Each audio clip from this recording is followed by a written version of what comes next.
বুখারী মুসলিমের হাদিস, রাসূল পরবর্তী বছর মুহররমের 9 তারিখে ঘরের বাচ্চাদেরকেও রোজা রাখতে দিয়েছেন। দুগ্ধপোষ্য বাচ্চাদেরকে দুধ পান করতে দেন নাই। দুধের বাচ্চাদেরকে কি করতে দেন নাই? দুধ পান করতে দেন নাই। দুধের বাচ্চাদেরকেও রাসূল রোজা রাখিয়েছে। হাসান আর হুসাইনকেও রোজা রাখিয়েছে। সাহাবাদের মেয়েরা বলেন আমরা খেলনা রাখতাম, খেলনা। বাচ্চারা যখন কান্নাকাটি করতো, আমরা বাচ্চাদের হাতে খেলনা দিতাম, আর বাচ্চারা কান্না ভুলে যেত, খাবার ভুলে যেত। রাসূল করিম সাল্লাল্লাহু তাআলা আলাইহি ওয়াসাল্লাম ইরশাদ করেন, আহতাসিবু আলাল্লাহ, আহতাসিবু আলাল্লাহ, আল্লাহ তাআলার কাছে আমি আশা করি মুহররমের 10 তারিখ রোজার দ্বারা আল্লাহ তাআলা ইউকাফিরু সানাতান ওয়াহিদাতান, এক বছরের গুনাহ মাফ করে দেবে। সুবহানাল্লাহ। মুহররমের 10 তারিখ রোজার দ্বারা এক বছরের গুনাহ কি করে দিবে? আপনি যদি মুহররমের 1 তারিখের চাঁদ না দেখেন, চাঁদ না চিনেন, চাঁদ না বুঝেন, এই মাস যদি আপনি নাই বুঝেন, তো আপনি মুহররমের 10 তারিখের রোজা রাখবেন কিভাবে? কি ভাই, যে আজকে এই কথাগুলো না হইতো তো এই বছরের শেষ দিন এটা আপনার মনে থাকতো না, ঠিক না? এই জন্য মনে করিয়ে দেওয়া, বছরের শেষ আর 2 দিন বাকি আছে ইস্তেগফারের সাথে থাকা, আর জিলহজ্জা শেষ দিনগুলোতে ইস্তেগফারের সাথে কাটানো, মুহররমের প্রথম দিনগুলোতে ইস্তেগফার বেশি বেশি করা, তাসবিহাত বেশি বেশি পড়া। মুহররমের 10 তারিখ এটা অনেক অনেক অনেক ইতিহাস এখানে সুপ্ত আছে। বিশেষ করে মুহররমের 10 তারিখেই কিয়ামত সংঘটিত হবে। কি সংঘটিত হবে বলেন? হযরত আদম আর হাওয়া আলাইহিস সালামকে আল্লাহ তাআলা একত্রিত করেছেন মুহররমের 10 তারিখ। হযরত নূহ আলাইহিস সালামের কিস্তি জমিনে ঠেকছে মুহররমের 10 তারিখ। সমস্ত নবীদের ওয়াকিয়াতগুলো মুহররমের 10 তারিখের সাথে সম্পৃক্ত। এই জন্য মুহররমের 10 তারিখে অবশ্যই আমরা রোজা রাখবো ইনশাআল্লাহ। 9, 10। ফারুক আয়াম টিভি, হক্কানি ওলামাদের আগামীর পথ চলা। আজকে 28শে জিলহজ্জা। জিলহজ্জার কয় তারিখ আছে? 28 তারিখ, 1445 হিজরি, 5 জুলাই 2024, লক্ষ্মীপুর চকবাজার জামে মসজিদে জুমার জন্য আগত হাজরাতে মুসল্লিয়ানে কিরাম। আল্লাহ তাআলার ফজল, আল্লাহ তাআলার করম, আল্লাহ তাআলার মেহেরবানি, যিনি আমাদেরকে একটা বছর সুস্থতার সাথে দেখে যার যার যোগ্যতা মতো কিছু করার তৌফিক দিয়েছেন, এই জন্য বলি আরবি মাসের শেষ মাস জিলহজ্জা, আর আরবি মাসের প্রথম মাস মুহররম। আজকে আরবি মাসের শেষ 28 তারিখ, শেষ মাসের 28 তারিখ। বিখ্যাত এক কিতাব আছে আল্লামা ইবনে রজব হাম্বলি রাহিমাহুল্লাহ, তার কিতাব লাতাইফুল মাআরিফ। এই কিতাবটার মধ্যে তিনি এক হাদিস নকল করেন। তিনি বলেন, রাসূল করিম সাল্লাল্লাহু তাআলা আলাইহি ওয়াসাল্লাম ইরশাদ করেন, যে মানুষটার বছরের শেষ দিনগুলো নেক আমালের মধ্যে কাটে এবং বছরের শুরু দিনগুলো নেক আমালের মধ্যে কাটে, তা আল্লাহ তাআলা মধ্যবর্তীগুলো মাফ করে দেন। আর বছর বলতে আরবি বছর বোঝায়। বছর বলতে কোন বছর বোঝায়? না, এটাকে একটু কমানো যায় কিনা, কি করা?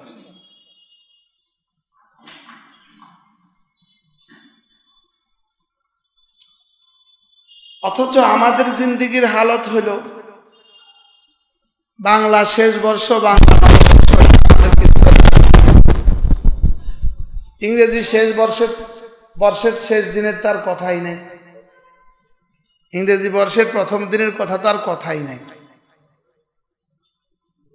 এজন্য আজকে এই কথা মনে করিয়ে দেওয়া যে আমাদের থেকে আরেকটা বছর চলে গেল 1445 হিজরি, আর সামনে আসবে কত 1400।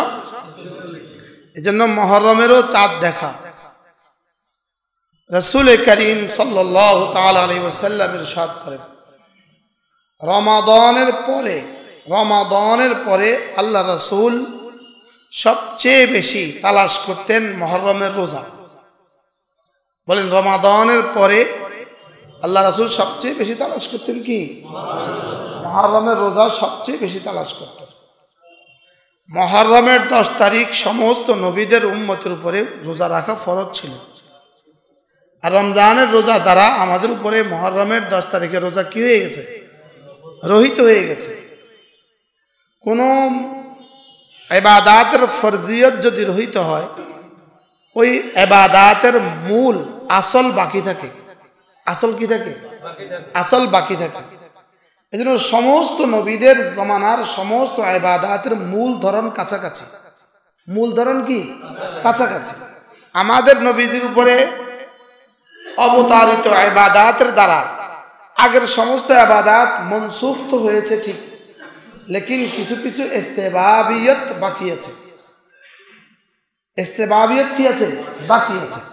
এই জন্য মহরমের 10 তারিখের ফরজিয়ত তো সাকিত, লেকিন ইস্তেবাব কি আছে? বাকি আছে। রাসূল করিম সাল্লাল্লাহু তাআলা আলাইহি ওয়াসাল্লাম যখন মদিনায়ে তৈয়বায় গেলেন, আল্লাহর নবী দেখলেন মদিনার ইহুদিরা এই দিনে রোজা রাখে, মহরমের 10 তারিখ রোজা রাখে। তো রাসূল বলেন, ওয়া নাহনু আহাক্কু বিমূসা মিনকুম, মূসা তোমাদের কাছ থেকেও আমাদের কাছে বেশি প্রিয়। মূসা আলাইহিস সালামকে অনুসরণ করা আমরা আরো বেশি হকদার, আরো বেশি কি? হকদার। এই জন্য আগামী বছর রাসূল বলেন, আগামী বছর যদি আমি বেঁচে থাকি তাহলে আমি অবশ্যই রোজা রাখবো, এবং দুটো রাখবো। ওরা 10 তারিখ রাখে, আমরা 9-10 রাখবো। আমরা কি রাখবো?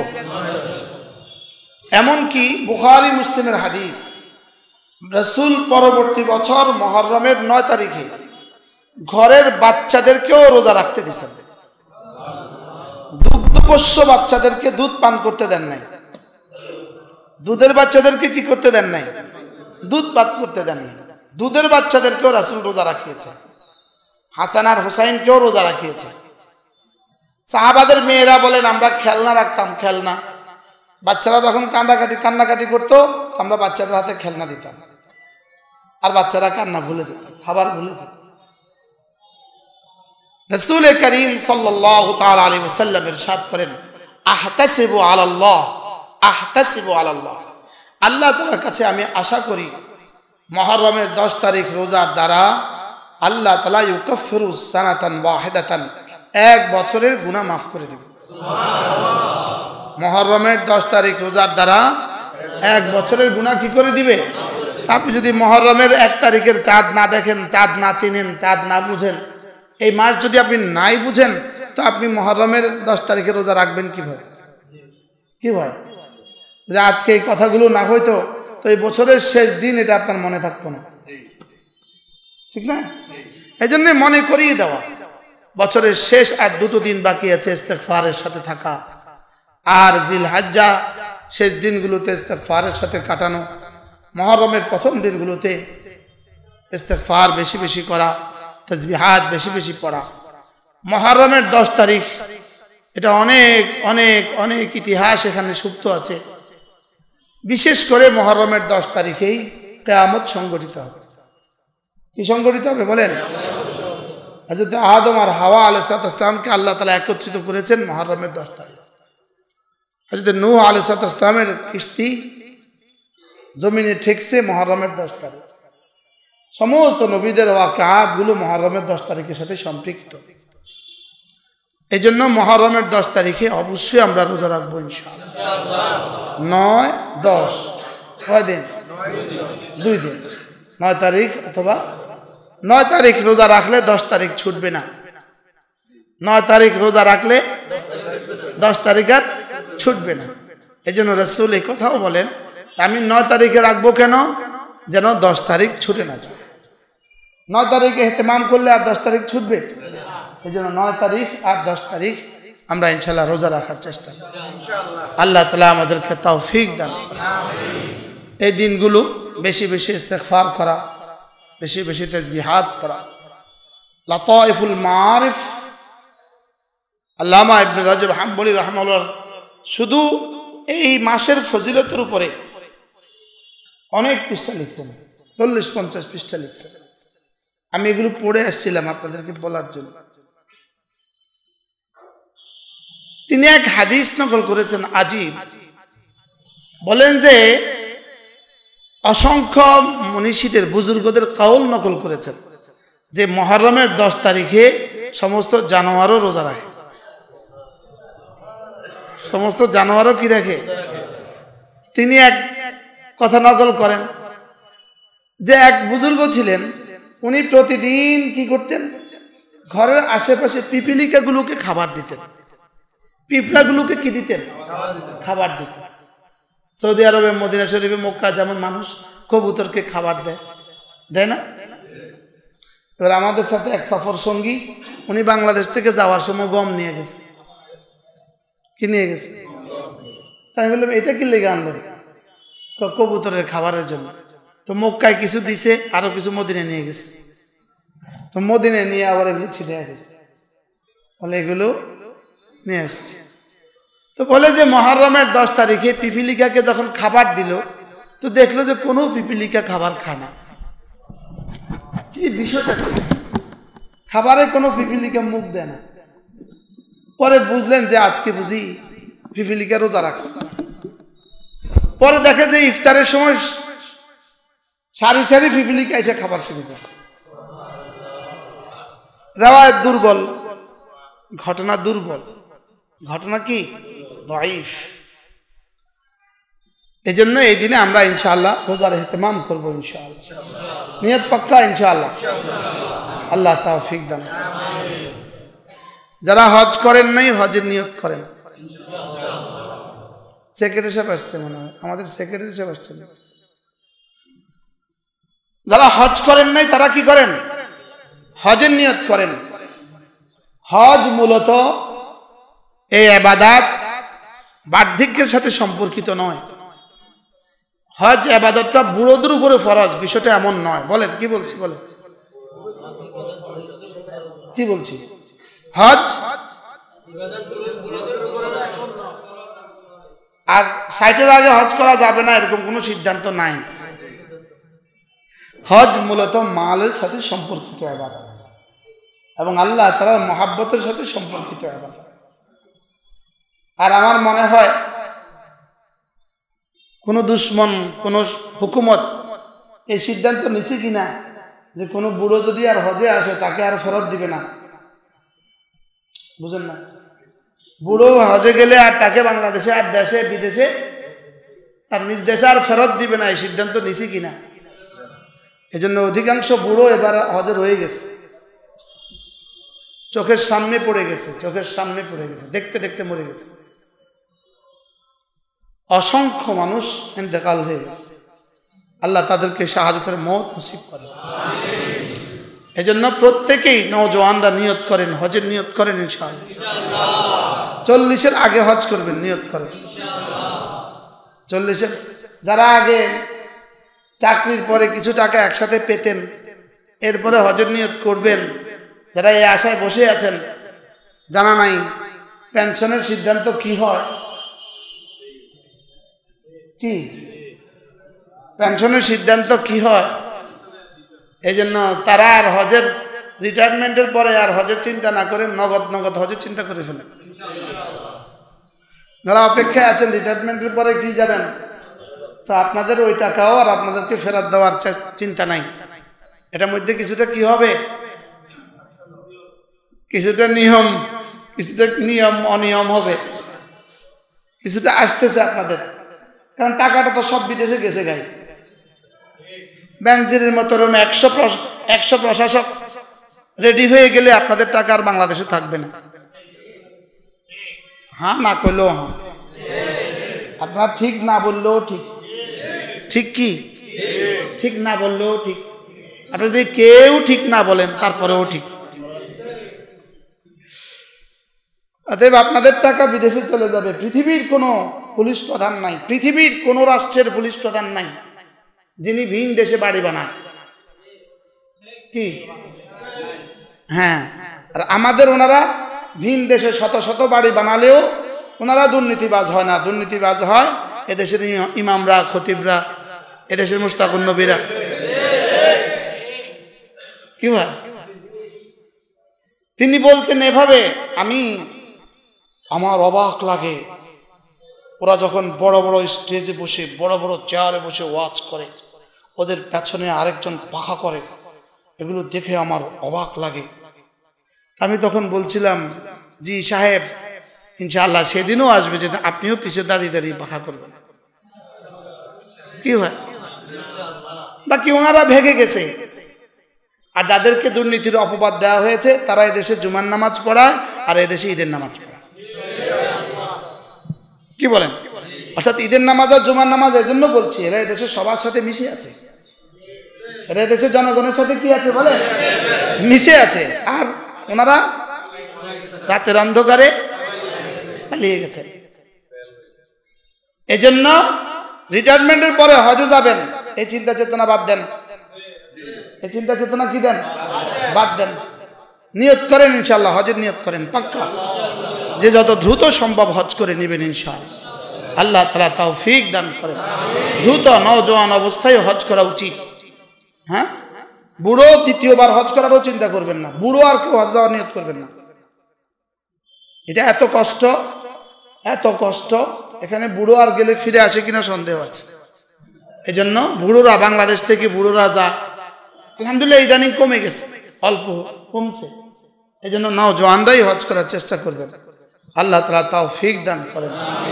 হজ এমন এক ইবাদত যেটা রব দিয়েছেনই শুধু আপনাকে মাফ করার জন্য। আপনাকে কি করার জন্য? মাফ করার জন্য। এই জন্য সমস্ত ব্যবস্থাপত্র থাকা সত্ত্বেও এখানে কিছুটা কষ্ট হয়। শুধু কিছু কষ্ট হয় না, জীবন মরণের কি। মুজদালিফা, আরাফা থেকে মুজদালিফা থেকে মিনা, মিনা থেকে জামারাত, জামারাত থেকে বাইতুল্লাহ। এই দিনটা 10 তারিখের এই দিনটা অনেক কষ্টের। হাজারো মানুষ এবছর মারা গেছে, অনেক কষ্টের এই দিনটা। বাকি সমস্ত আসবাব, সমস্ত প্রস্তুতি সত্ত্বেও এই দিন এত কষ্ট কেন? যেহেতু এই দিনেই রব আপনাকে মাফ করে দিবে। তো মাফ করে দিতে জামা ভালো করে ধুইতে কি লাগে? বেশি আছাড় দিতে হয় না? হ্যাঁ, মাছ ধোয়ার আগে মা কি বইলা দেয়? আশ্রয়া আশ্রয়া ধুইস, যেন গন্ধ না থাকে। বলে কি বলে না? তো খলির মধ্যে লবণ দিয়া কি করে? আশ্রয়া আশ্রয়া ধোয়, যেন আর গন্ধ না থাকে। তো আল্লাহ তাআলা যেন মিনা, আরাফা, মুজদালিফা আছাড় দেন কেন? যেন আর গুনাহের গন্ধ না থাকে, গুনাহের দাগও না থাকে। গুনাহের কি দাগও না থাকে। এই জন্য অনেক বেশি কষ্টের ইবাদত। এই জন্য বুড়োরা হজ করাবেন আর নওজোয়ানরা নিজেরা হজ করবেন। আল্লাহ তাআলা আমাদেরকে তৌফিক দান করুন। আমাদের হজ এখন থেকে প্রত্যেকেই নিয়ত করেন, যে যে বয়সে আছেন নিয়ত করেন যে আল্লাহ তাআলার ঘরে যাবেন। আমাদের মাওলানা আনিস বড় সুন্দর বলেন, যে দু চোখ আল্লাহ তাআলার ঘরের কালো গিলাফ দেখে নাই, সে আর দেখলো কি? মাওলানা বলেন যে সে আর দেখলো কি? সে জীবনে কিছুই দেখেন, সে জীবনে আসলে কিছুই দেখেন। যে আল্লাহ তাআলার ঘরের কালো গিলাফ দেখেন। আল্লাহ তাআলার ঘরের কালো গিলাফ দেখার অর্থই হলো হজ। অর্থই হলো কি? অনেকের ওমরা করার প্রবণতা আছে, হজ বাদ দিয়ে ওমরা করে। হজের আগে কেউ ওমরা করবেনই না, হজের আগে কেউ ওমরা করবেন না। আর যিনি হজ করবেন তিনি পরবর্তীতে কি করবেন? তিনি পরবর্তীতে ওমরা করবেন। অনেকে জিজ্ঞেস করলে হজ করেছেন, তো উনি বলেন না ওমরা করেছে। ওমরা আর হজের মধ্যে পার্থক্য হলো ফজরের সুন্নত আর ফজরের ফরজের মতো পার্থক্য। তো কেউ যদি বলে আমি ফজরের সুন্নত পড়ছি, কি ভাই মানুষ কি বলবে? সুন্নত পড়ছো মানে ফরজ পড়ো নাই। হ্যাঁ, তো ফরজ না পড়ে সুন্নত পড়লে লাভ কি হবে? 70,000 ওমরা এক হজের সমান হবে না। 70,000 উমরা দিয়েও কি হবে না বলেন, এক হজের সমান হবে। এই জন্য হজের নিয়ত না উমরার নিয়ত। হ্যাঁ, হজ হয়ে গেছে, এবার উমরা করেন। এবার কি করেন? তো আমাদের আদিব শাহ হুজুর দামাত বারাকাতুম, হযরত মাওলানা আবু তাহের মিসবাহ দামাত বারাকাতুম, তিনি বলেন, হযরতের কথা তো অনেক সুন্দর। হযরত বলেন যে বন্ধু, তোমার বাইতুল্লাহর সফর যেন হয় কোনো আল্লাহওয়ালার সাথে। বলেন, বাইতুল্লাহর সফর যেন কার সাথে হয়? কোনো আল্লাহওয়ালার সাথে হয়। ট্রাভেলস এজেন্সিওয়ালা আপনাকে বাইতুল্লাহ পর্যন্ত পৌঁছিয়ে দিবে, আর কোনো আল্লাহওয়ালার সোহবত আপনাকে বাইতুল্লাহর রব পর্যন্ত পৌঁছিয়ে দিবে। এজেন্সিওয়ালার জমিনের ইন্তজাম করে, মুসাফা করে ফেলি।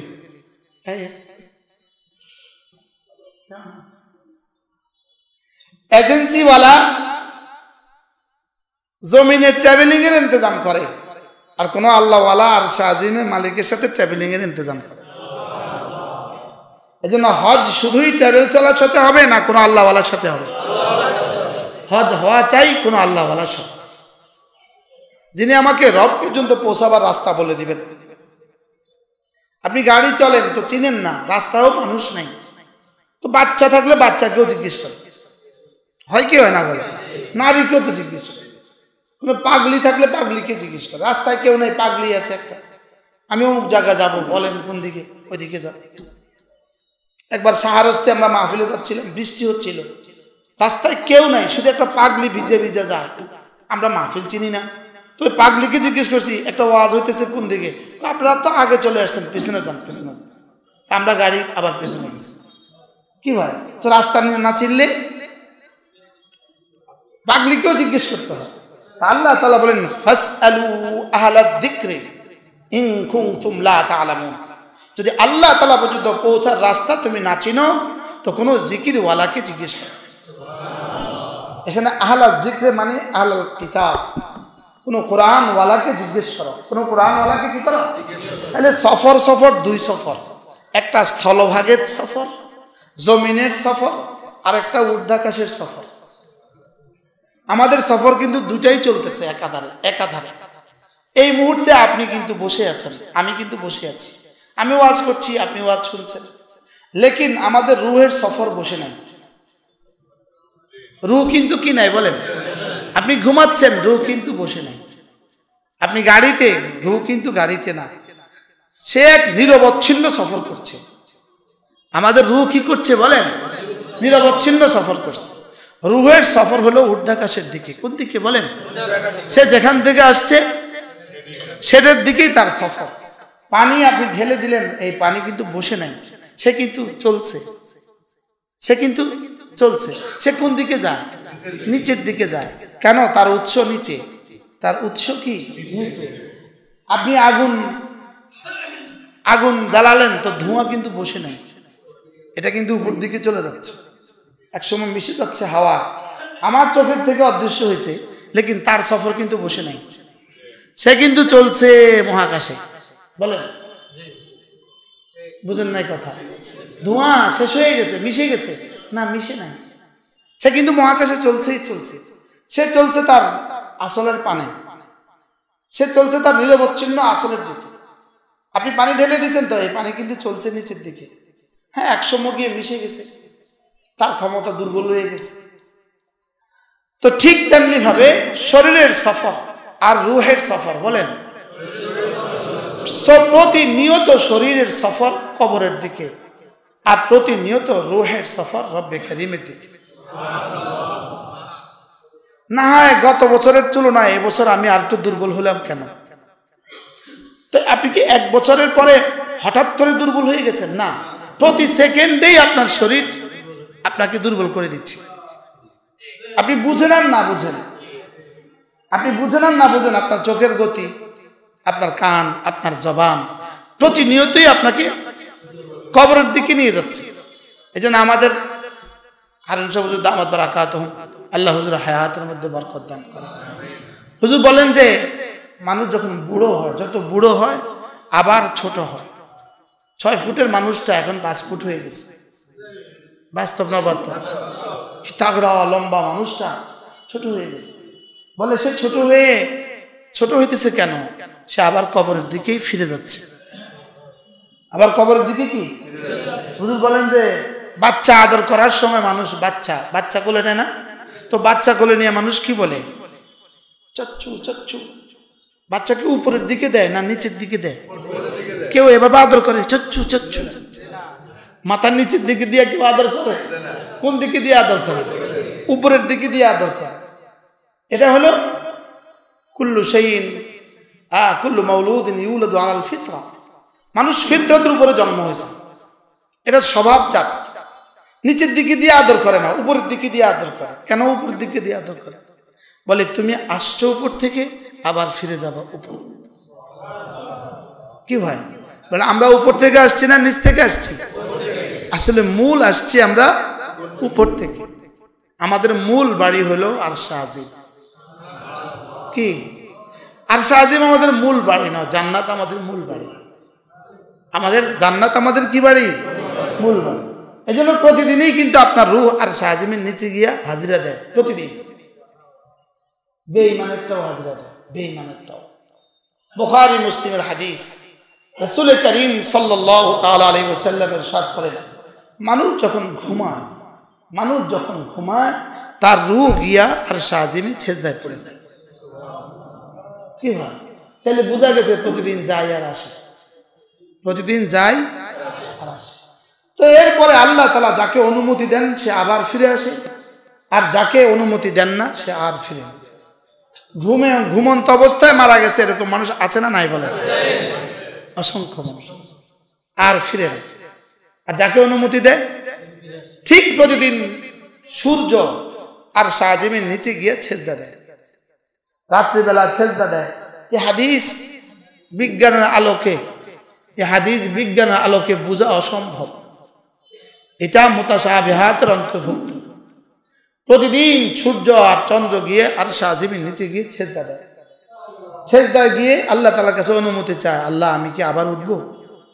তো যেদিন অনুমতি দেন সেদিন উঠবে, আর যেদিন অনুমতি দিবেন না সেদিন আর উঠবে না। যেদিন অনুমতি দেন না সেদিন আর উঠবে না। এজন্য মিনহা খালাকনাকুম ওয়া ফিহা নুঈদুকুম ওয়া মিনহা নুখরিজুকুম তারাতান উখরা। আল্লাহ তাআলা যাকে যেই মাটি থেকে বানিয়েছেন তাকে তার অস্তিত্বের সাথে ওই মাটির কিয়দংশ আল্লাহ তাআলা মিশিয়ে দেন। এটা তিনটা তরজমা। একটা তরজমা হলো আদম আলাইহিস সালামকে মাটি থেকে বানিয়েছেন, ওই অংশ বিশেষ আল্লাহ তাআলা আমাদের মধ্যেই শেষ পর্যন্ত কি করেছেন? বিস্তৃত করে দিয়েছেন, সারায়াত করেছেন।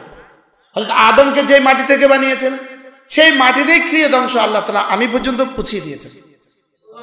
এই হলো কি তরজমা? এক তরজমা। আর দ্বিতীয় তরজমা হলো আমাদেরকে নুতফা থেকে বানিয়েছেন, নুতফা মাটি থেকে বানিয়েছেন, বীর্য থেকে বানিয়েছেন, বীর্য মাটি থেকে বানিয়েছেন। এই হলো দ্বিতীয় তরজমা। আর তৃতীয় তরজমা হলো আল্লাহ তাআলা মানুষ যখন পেটে ধারণ করে, যেদিন প্রথম গর্ভ ধারণ করে, সেদিন রব্বে করিম যেই মাটি থেকে আল্লাহ তাআলা তাকে বানাবেন সেই মাটির ক্রিয়দংশ জিবরিলকে বলেন, জিবরিল ওখান থেকে একটু মাটি নাও, নিয়ে ওর নুতফার সাথে মিশিয়ে দাও। কি হয়? সম্ভব না অসম্ভব? পসিবল না ইম্পসিবল? সম্ভব না? বুঝি এটাও সম্ভব। এটাও সম্ভব। এটাও কি সম্ভব? এবার যেই মাটি, যেখানকার মাটি থেকে আল্লাহ তাআলা তাকে বানিয়েছেন ওই মাটিতেই তার দাফনের ব্যবস্থা, ওই মাটিতেই তার কি, এটাকে বলছে মিনহা খালাকনাকুম ওয়া ফিহা নুঈদুকুম ওয়া মিনহা নুখরিজুকুম তারাতান উখরা। যেখান থেকে বানিয়েছি সেখানেই তোমাকে আবার ফিরিয়ে দিব, এখান থেকে তোমাকে আমি আবার দ্বিতীয়বার কি করব? পুনরায় আবার তোমাকে জাগ্রত করব। মিনহা খালাকনাকুম ওয়া ফিহা নুঈদুকুম ওয়া মিনহা নুখরিজুকুম, এখান থেকে আবার তোমাকে বের করব। তাইলে কোন প্রসঙ্গ ছিল জানি কথা?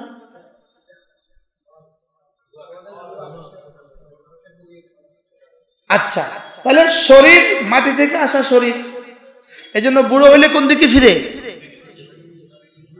নিচের দিকে নেমে যায়। আর রূহ কোত্থেকে আসা? এই জন্য রূহ প্রতিদিন কোথায় যায়? রূহ প্রতিদিন উপরের দিকে যায়। এই জন্য মানব দেহ রূহ আর শরীরের সমন্বয়। রূহ আর শরীরের কি সমন্বয়?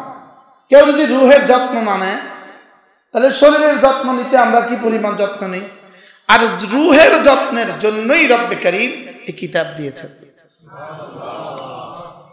শরীরের যত্নের জন্য এত বাজার, এত কিছু, রূহের যত্নের জন্য এই জুমার জামাত। কি ভাই, শরীরের যত্নের জন্য এত কিছু, এই রূহের যত্নের জন্য, শরীরের যত্নের জন্য এত দেশ, এত বিদেশ। রূহের যত্নের জন্যই হলো হজ। রূহের যত্নের জন্যই কি এই জিকির ও আজকার, এগুলো সব হলো রূহের যত্নের জন্য। 5 ওয়াক্ত নামাজ রূহের কি? রূহের যত্নের জন্য। রূহ আর শরীর এর দুয়ের সমন্বয়ে মানুষ। রূহ আর শরীর দুয়ের সমন্বয়ে কি? তাহলে শরীর কোত্থেকে? মাটি থেকে। ফিরে যাবে কোথায়? তা এটা কি বিজ্ঞান অস্বীকার করে না স্বীকার করে? তো বিজ্ঞান এদ্দুর এক আয়াতের ক্রিয়দংশ এতটুকু স্বীকার করলে পরবর্তীটা স্বীকার করতে অসুবিধা কোথায়? অমিনহা নুখরিজুকুম বলতে অসুবিধা কোথায়? কি ভাই, এখানে আমি তোমাকে এখান থেকে বানিয়েছি। বিজ্ঞান বলে হ্যাঁ, পৃথিবীর সমস্ত খাবারের উৎস কি? মাটি। বলেন, মাটি ছাড়া একটা খাবার বলেন? হ্যাঁ, মাটি আর পানি ছাড়া কোনো খাবার বলেন? মাটি আর পানি ছাড়া কোনো একটা কিছু বলেন যেটা মানে মাটি আর পানি ছাড়া? এই যে আপনার চশমা, আপনার চশমার মধ্যেও কিন্তু মাটি আর পানির অংশ আছে। বুঝে নাই কথা? মোবাইলের মধ্যে মাটি আর পানির অংশ আছে কিনা? আগুন, পানি, মাটি, বাতাস। বলেন, আবার বলেন। আপনার পকেটে যে ডলার আর যে রিয়েল আর টাকা আছে, এই টাকার নোটটার মধ্যে এই 4টা আছে না নাই? কোনটার মধ্যে এই 4টা নাই? কিছু একটা বলেন তো দেখি। হ্যাঁ, তাহলে আগুন, পানি, মাটি, এই 4টার সমন্বয়ে আমার বডি তৈরি। এই জন্য মৃত্যুর পরে প্রথম মৌতের সঙ্গে সঙ্গে প্রথম কোনটা উদাও হয় শরীর থেকে? প্রথম বাতাস চলে যায়। প্রথম কোনটা বেরিয়েছে? এরপরে এট ওয়ান্স আলাল ফৌর আগুন চলে যায়। কি চলে যায়? মৌতের পরে প্রেসার আর উঠে কি চলে গেছে? তাপ চলে গেছে। পা ঠান্ডা না গরম? ঠান্ডা। পা কি? আর মৌত শুরু হয় পা থেকে। মৌত শুরু হয় কি থেকে? এই জন্য আইসিইউর রুগী ডাক্তার পায়ে হাত দিয়া বুঝে তার সময় আর বেশি সময় নেই। নাকে হাত দিয়ে বুঝে না, পায়ে হাত দিয়ে বুঝে, গিয়েই পায়ে হাত দেবে। আইসিইউর রুগী ডাক্তার গিয়েই পায়ে হাত দেয়। আগে পা ধরে, পা ধরে বুঝে সমস্যা। পা ধরেই ডাক্তার বুঝে তিনার সমস্যা। খোলো চলো। তাইলে ওখান থেকে মৌত শুরু হয়। প্রথম কোনটা যায়? বাতাস চলে যায়। এরপরে কোনটা যায়? আর রইল কোনটা? মাটি। আর কবরে যাওয়ার পরে সর্বপ্রথম চলে যায় পানি। সর্বপ্রথম যায় কি? পানি। 3 দিন 4 দিন 5 দিন পরেই তার প্রথম পেটটা ফেটে যায়। এরপরে শরীরের পানিগুলো নির্গত হতে থাকে। পানির সাথে মিশে যায়। যে পানি থেকে তার সৃষ্টি, সেই পানির সাথে তার পানি মিশে যায়। যে মাটি থেকে তার সৃষ্টি, এই মাটির সাথে তার মাটি মিশে যায়। ওই বাতাসের সাথে তার শরীরের বাতাস মিশে যায়। এইভাবে সে এক সময় কি হয়? নিশ্চিন্ন হয়। আর রব্বে কারীম বলেন, এটাকে আমি আবার বানাই। রব চ্যালেঞ্জ করেন, এটাকে আমি আবার বানাই। তোমার কাছে এটা আশ্চর্য মনে হয়? রব বলেন, আমি তোমাকে আউওয়ালা মাররা, আমি তোমাকে প্রথমবার বানিয়েছি। সেটা কি আশ্চর্য ছিল না? হ্যাঁ, আমার মনে হয় 90 বা 91 সালে সামাদের মাঠে বয়ান ছিল। হযরত মাওলানা হাবিবুল্লাহ মিজবা রাহমাতুল্লাহর বয়ান ছিল। হযরতের আগে আব্বা বয়ান করছেন। আব্বা তখন ওই আয়াত পড়ছেন সূরা বাকারার ওহিয়া রামিম, সূরা বাকারার ওই শেষ আয়াত, আরে সূরা ইয়াসিনের ওই শেষ পৃষ্ঠার আয়াত, وضرب لنا مثلا ونسي خلقه, তারপরে وضرب لنا مثلا ونسي خلقه قال من يحيي العظام وهي رميم। তখন তো ছোট ছাত্র ছিলাম, তখন তো এত পড়া হয় নাই, তা আব্বার মুখ থেকে প্রথম শুনছিলাম এই আয়াতের শান নজুল। উকবা বিন আবি মুঈত মক্কার এক কাফের, সে রাসূলকে গিয়ে বলল একটা হাড্ডি দুরিদা বলিদা একদম চূর্ণ বিচূর্ণ একটা ওটের হাড্ডি নিয়ে আসে রাসূলের সামনে এটাকে এভাবে করছিল, আর ওটা ঝরে ঝরে পড়ে যাচ্ছিল। এটাকে বলে রামিম, চূর্ণ বিচূর্ণ হাড্ডি, পুরাতন হাড্ডি। এবার সে কি বলল, মুহাম্মদ তোমার রব কি এটাকেও আবার জীবিত করবে? ওয়াদরাবা লানা মাসালা, সে আমার সামনে উদাহরণ পেশ করছে। আর কি বলে, মান ইউহয়িল ইযামা ওয়া হিয়া রামিম, এই হাড্ডিকে কে আবার জাগাবে, কে আবার উঠাবে, এটাকে কে আবার জীবিত করবে, এটা দিয়ে সে উদাহরণ পেশ করে। নিজেকে হাড্ডি দিয়ে রাসূলের সামনে কি পেশ করছে?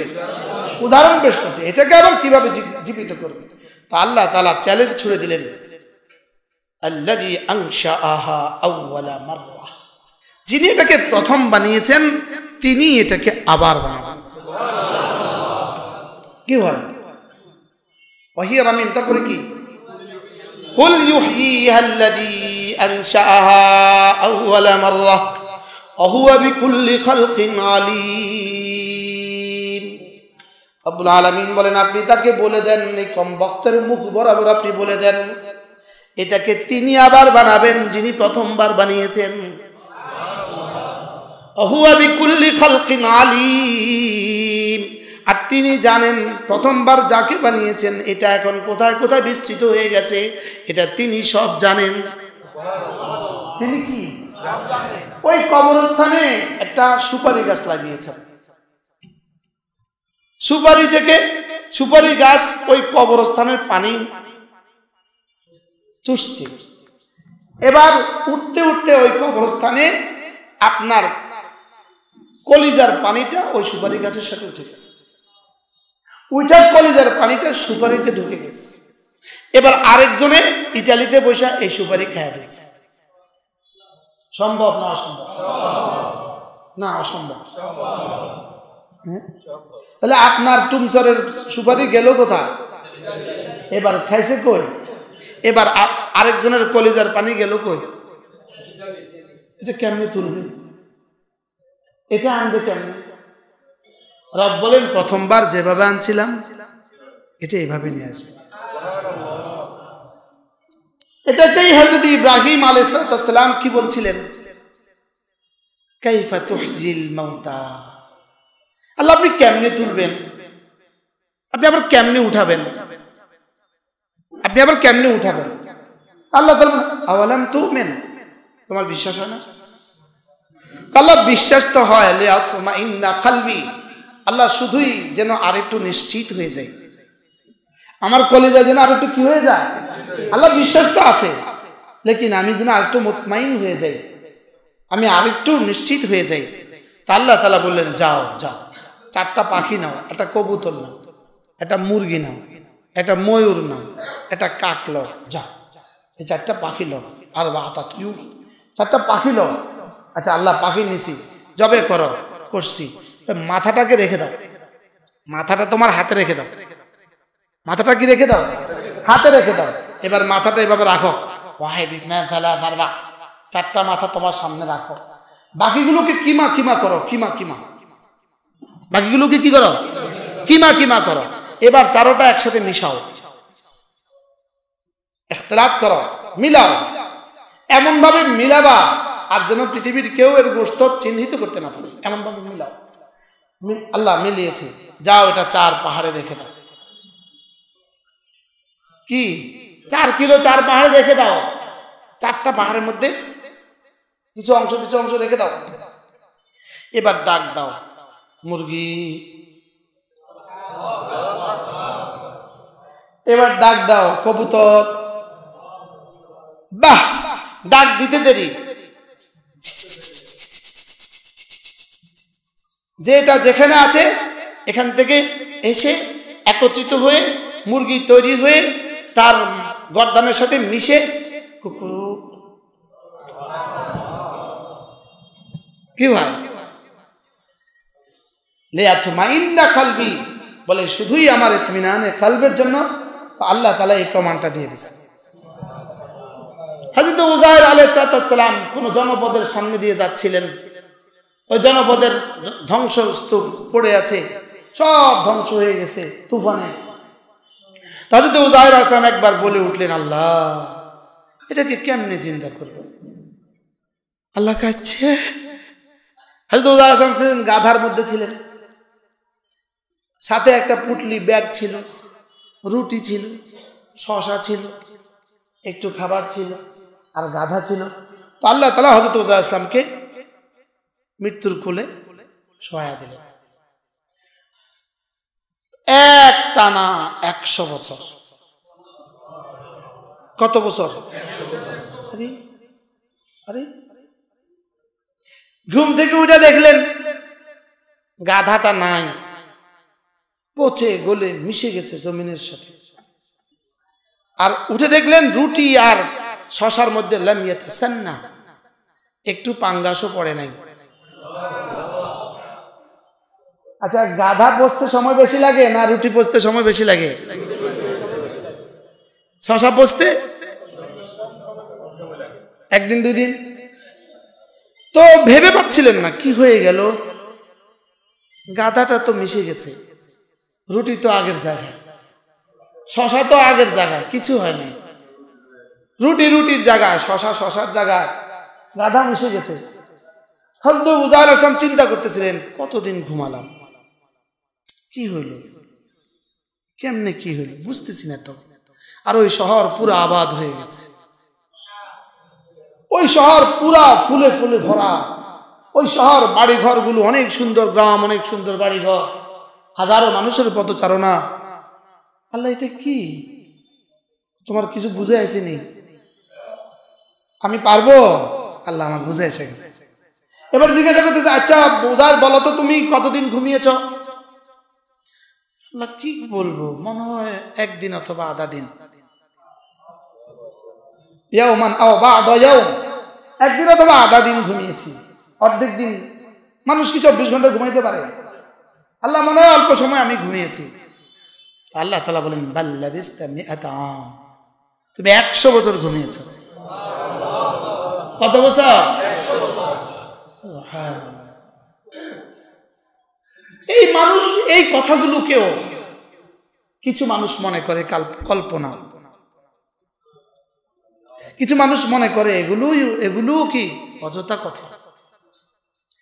কোন যুক্তি দিয়ে আর কোন দলিল দিয়ে এদেরকে বোঝানো যাবে তা আল্লাহ তাআলা ছাড়া কেউ জানে। কবরের মাটি ছাড়া এদেরকে আর কেউ বুঝাতে পারবে না। বলেন কি বলছে? সারা দুনিয়ার সমস্ত মাখলুকাতকে বানানো আল্লাহ তাআলা বলেন, এটা আমার জন্য কেমন জানো, কানাফসিন ওয়াহিদা, একজনকে বানানো যেমন তেমন, একজনকে বানানো যেমন আমার জন্য সমস্ত মাখলুকাতকে আবার বানানো আমার জন্য তেমন। আবার কতক্ষণে বানানো সম্ভব জানো?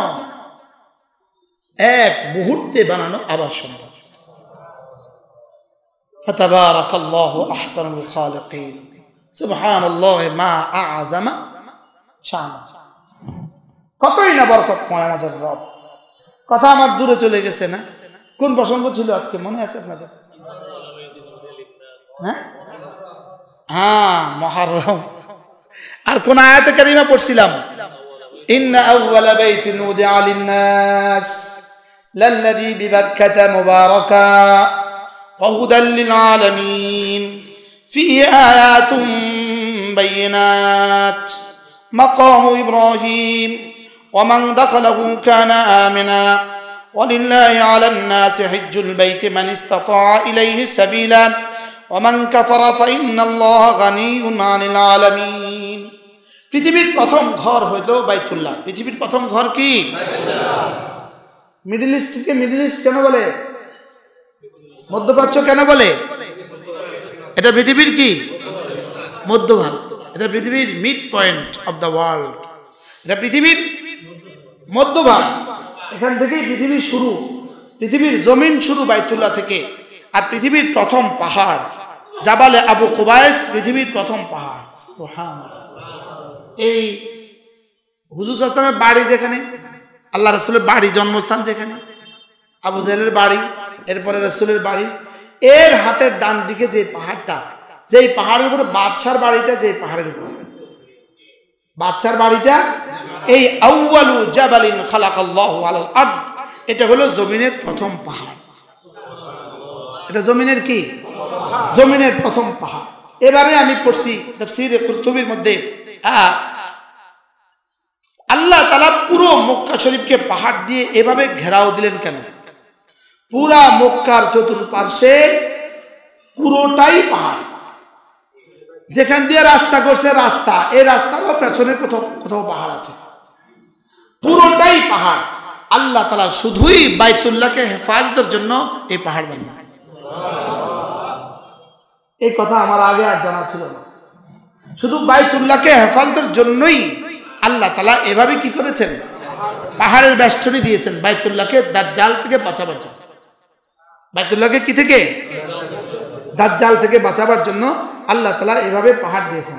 তো প্রথম পাহাড় কোনটা? জাবাল আবু কুবাইস ছিল পৃথিবীর কি?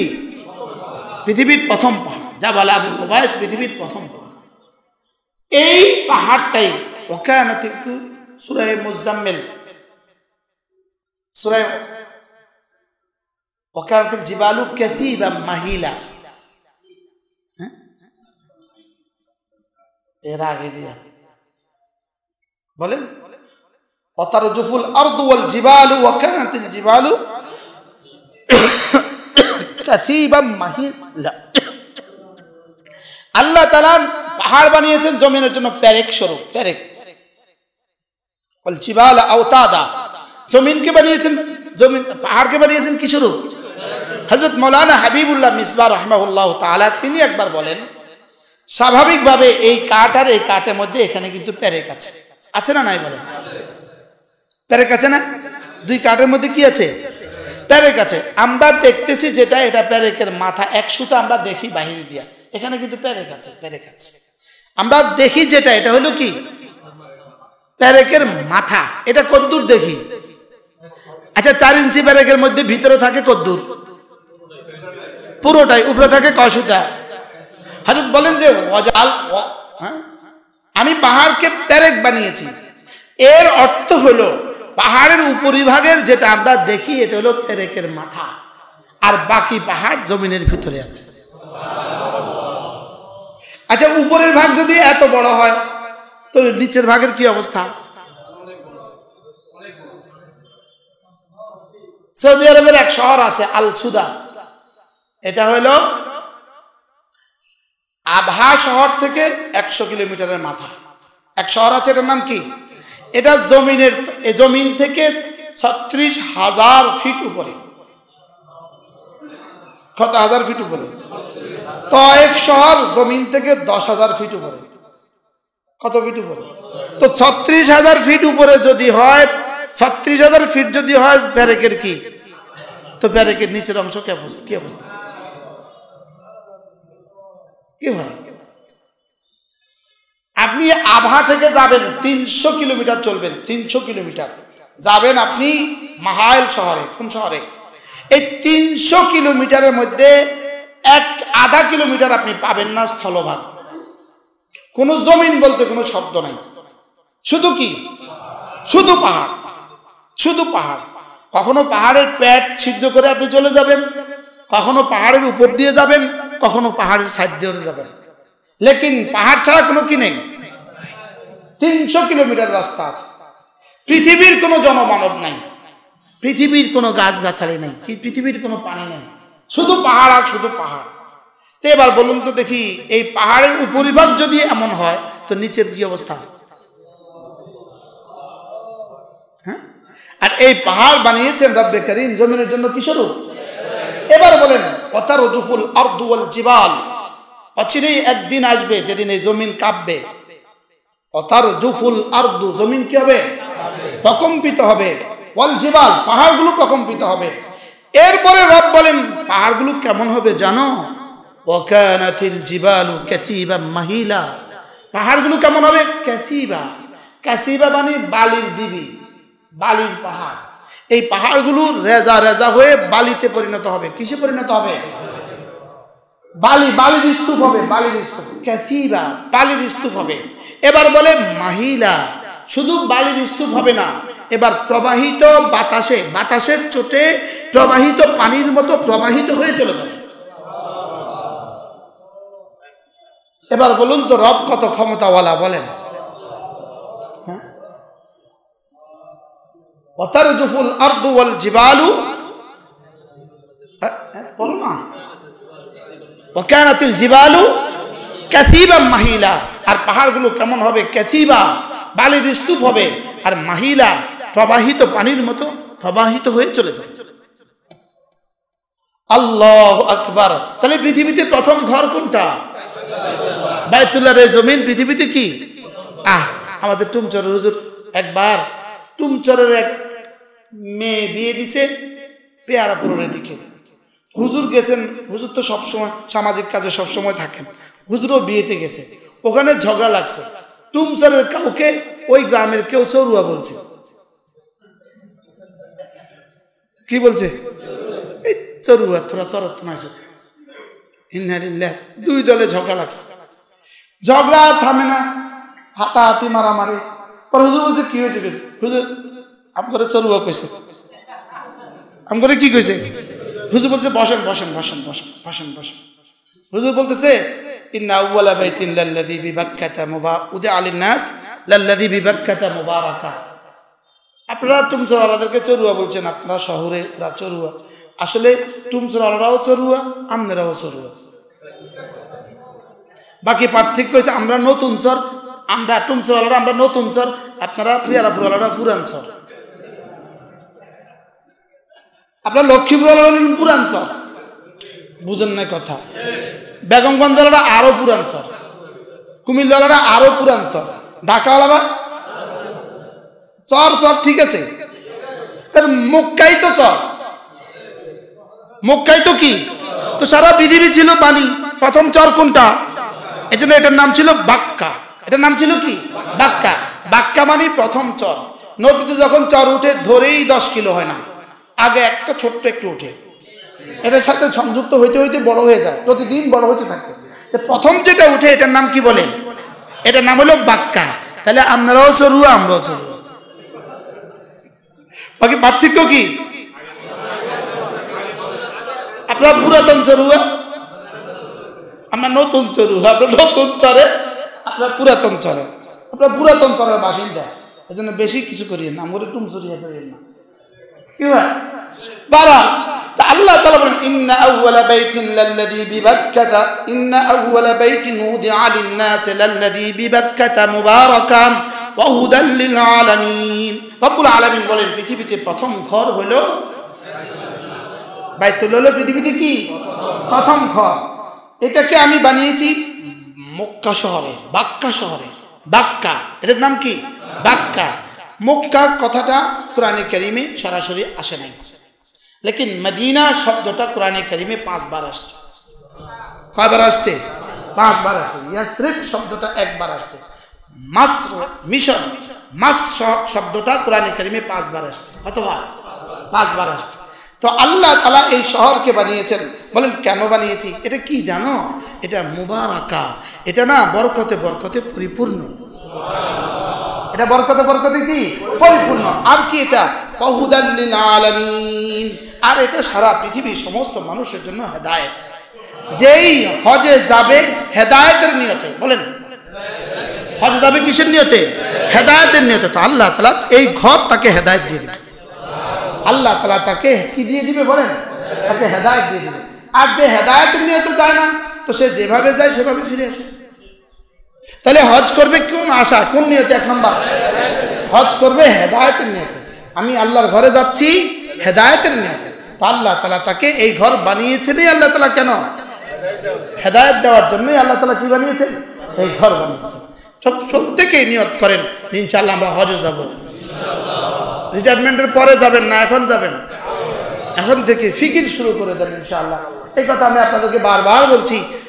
আমি যদি আপনার ঘরে এখন যেতে চাই, বলেন নামাজের পরে আপনার ঘরে খাবো, তো কে কে নিবেন না বলেন? সবাই কি বলবেন? জি অবশ্যই, জি অবশ্যই। তো আপনার ঘরে আমি যেতে চাইলে যদি আপনি নিতে তৈরি হন, তো রবের ঘরে আপনি যেতে চাইলে রব কেন নিবেন না? কি হয়? তাহলে বোঝা গেছে চাওয়ার মধ্যে দুর্বলতা আছে। চাওয়ার মধ্যে কি আছে? যদি কেউ চাওয়ার মতো চায় তো আল্লাহ তাআলা তাকে নিবেন ইনশাআল্লাহ। বলেন ইনশাআল্লাহ। এই জন্য প্রত্যেকে হজের নিয়ত পাক্কা তো ইনশাআল্লাহ। আল্লাহ আমাদের প্রত্যেককে সুস্থ সবল অবস্থায় হজ করার তৌফিক দান করেন। প্রত্যেকেই সঞ্চয় শুরু করে দেন, নিবন্ধন শুরু করে দেন, নিবন্ধন করেন, এরপরে বিসমিল্লাহ পড়ি, প্রস্তুতি নিতে থাকেন। আল্লাহ তাআলা আমাদেরকে হজ করার তৌফিক দান করেন। আর হজ করবেন তো কোনো আল্লাহওয়ালার সাথে হজ করবেন। কি বলছি? শুধু ব্যাপারী হিসাবের সাথে হজ করবেন না। কি বলছি? হ্যাঁ, শুধু ব্যাপারী সাহেবের সাথে কি করবেন না? ব্যাপারী সাহেব কি করবেন? আপনাকে নিয়ে মক্কা রাখবেন। মক্কা এক হোটেলে আপনাকে নিয়ে রাখছে 7 দিন 8 দিন। এই কয়দিন আপনি নামাজ হারামে পড়লেন, এরপরে বুদ্ধি করে আপনাকে মদিনায় নিয়ে যাবেন। মদিনা থেকে আয়না আপনাকে মক্কা থেকে 4-5 কিলোমিটার দূরে রাখবেন। আপনি হারামে আর নামাজ পড়তে পারলেন না। আমার বুঝেই ধরে না, 1 ওয়াক্ত নামাজের দাম 1 লক্ষ ওয়াক্ত। কত ওয়াক্ত?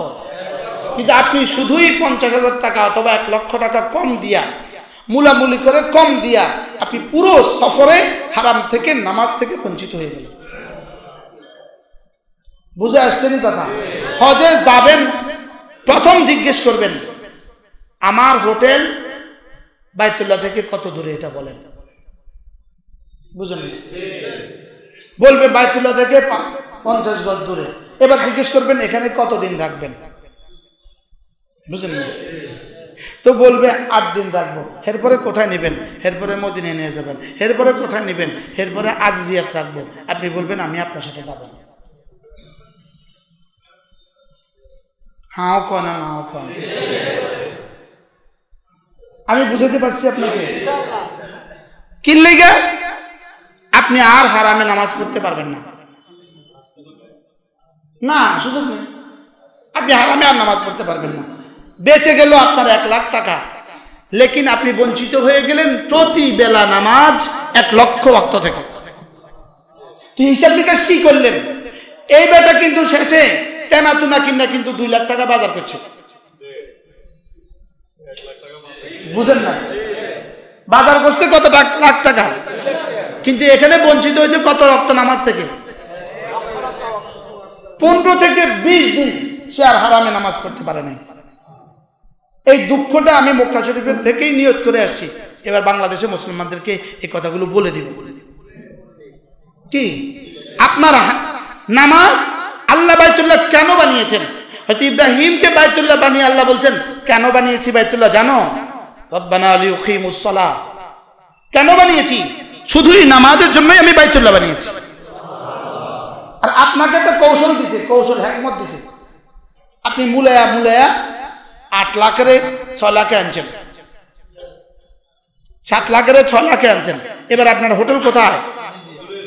আজিজিয়া শরীফে। মক্কা শরীফে হোটেল না, আজিজিয়া শরীফ। এটা আরেকটা শহরের নাম।